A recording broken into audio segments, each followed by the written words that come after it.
Thank you, Honorable Chairman Sahab. कि मोहम्मद से वफात तूने तो हम तेरे हैं, ये जहाँ चीज़ है क्या लौह कलम तेरे हैं। अल्लाहुम्मा सल्लि व सल्लिम व बारिक अला सय्यिदिना मुहम्मद रसूलुल्लाह खातमुन नबिय्यीन सल्लल्लाहु अलैहि व सल्लम। हुवल्लाहु अल्लज़ी ला इलाहा इल्ला हु आलिमुल ग़ैबि व शहादति हुवर रहमानुर रहीम। हुवल्लाहु अल्लज़ी ला इलाहा इल्ला हु अल मलिकुल क़ुद्दूस अस्सलामुल मुअमिनुल मुहैमिनुल अज़ीज़ुल जब्बारुल मुतकब्बिर। सुब्हानल्लाहि अम्मा युश्रिकून। हुवल्लाहुल ख़ालिक़ुल बारिउल मुसव्विरु लहुल अस्माउल हुस्ना युसब्बिहु लहु मा फ़िस समावाति वल अर्दि व हुवल अज़ीज़ुल हकीम। सदक़ल्लाहु मौलाना रज़ीम। Honorable Chairman Sahab, today is a very important day. This is the day on which the hearts of billions of Muslims are aching with pain. This is the day when a person who's been celebrated across different religions and been acknowledged as the greatest man in the history of mankind.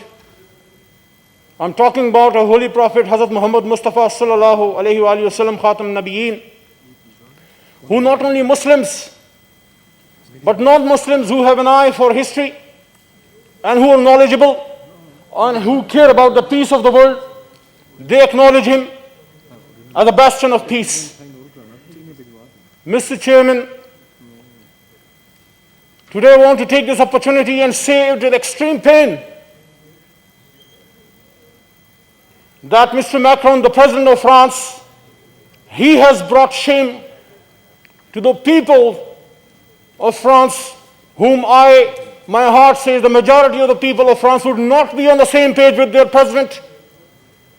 Mr. Chairman, I want to tell, and on behalf of 220 million Pakistanis, and on behalf of 2 billion Muslims across the globe, I want to tell Mr. Macron that our Prophet Muhammad sallallahu alaihi wasallam, when he was being addressed in the Holy Quran, he was being addressed as Rahmatan lil Alameen, that he was Rahmah, blessing and mercy, not only for Muslims but for the whole mankind, Your Honor. So Mr. Chairman, on this august floor, standing in Islamic Republic of Pakistan, this is the upper house of Pakistan, the Senate of Pakistan, which is the House of Federation. This is a nation, Mr. Chairman, this is a country which was made in the name of La ilaha illallah Muhammadur Rasulullah. So Mr. Macron, what you have done is, you have brought great shame to the people of France. Mr. Macron, you're putting the peace of the world at stake.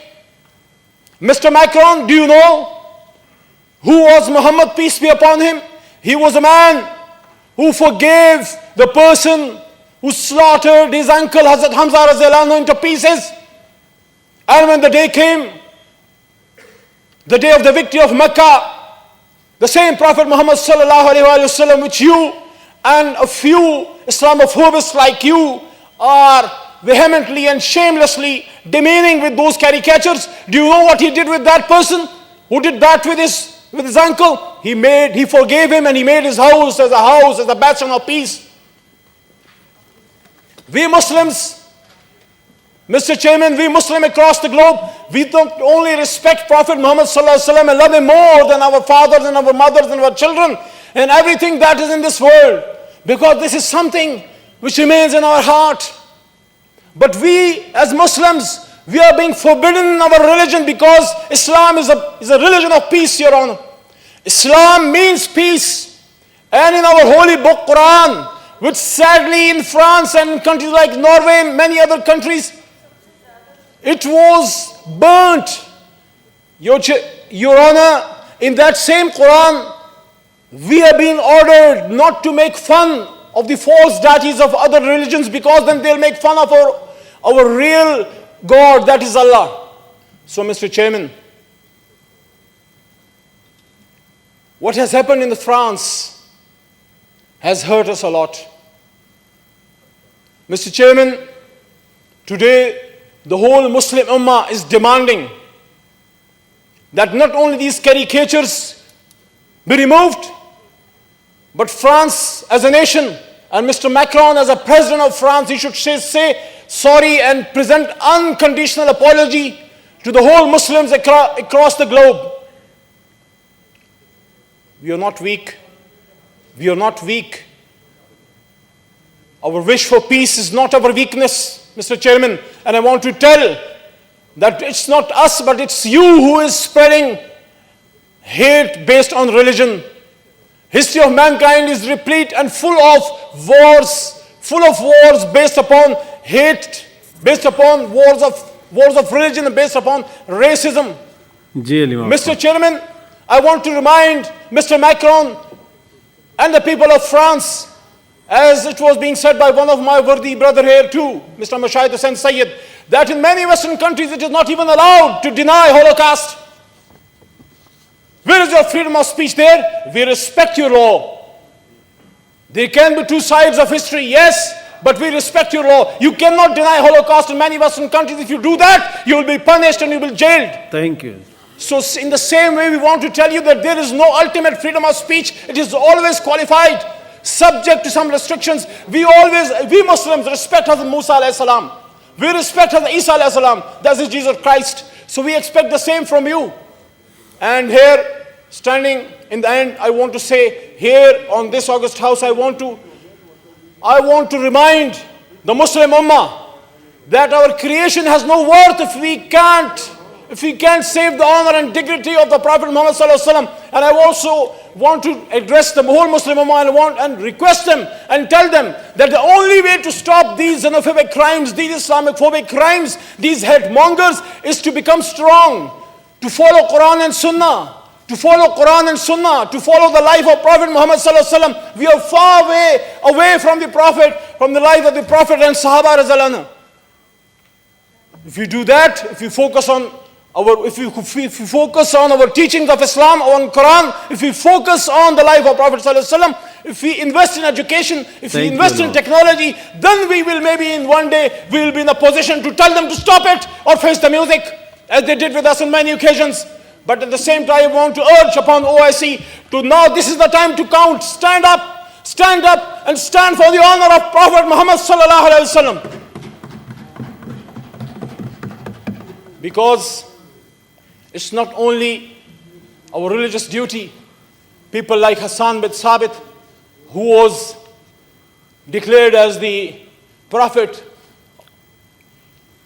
as one of those people who was said to be one of very closest, and one of those people who was said to be the poet of Prophet sallallahu alaihi wasallam. I want to end with those couplets which he made hundreds of years ago, which are as relevant as they were yesterday, 1400 years ago. And maybe when I recite these couplets, these phrases, maybe the people in the West can realize how much close Muhammad sallallahu alaihi wasallam is to our hearts. Just taking 35 seconds or more.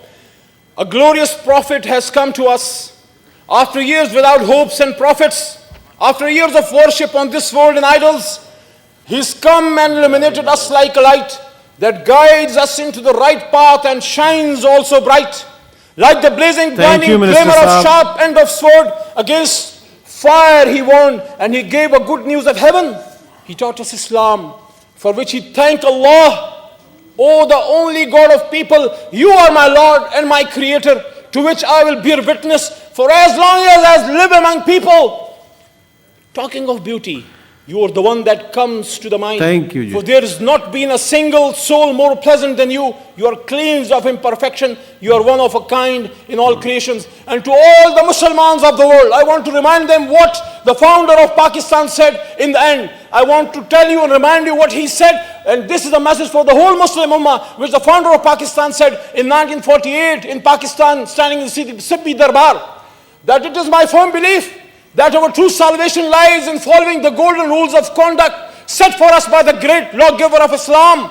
Let us lay the foundations of our democracy on true Islamic principles of social and economic justice. So I want to remind the people of West that live and let live. Thank you.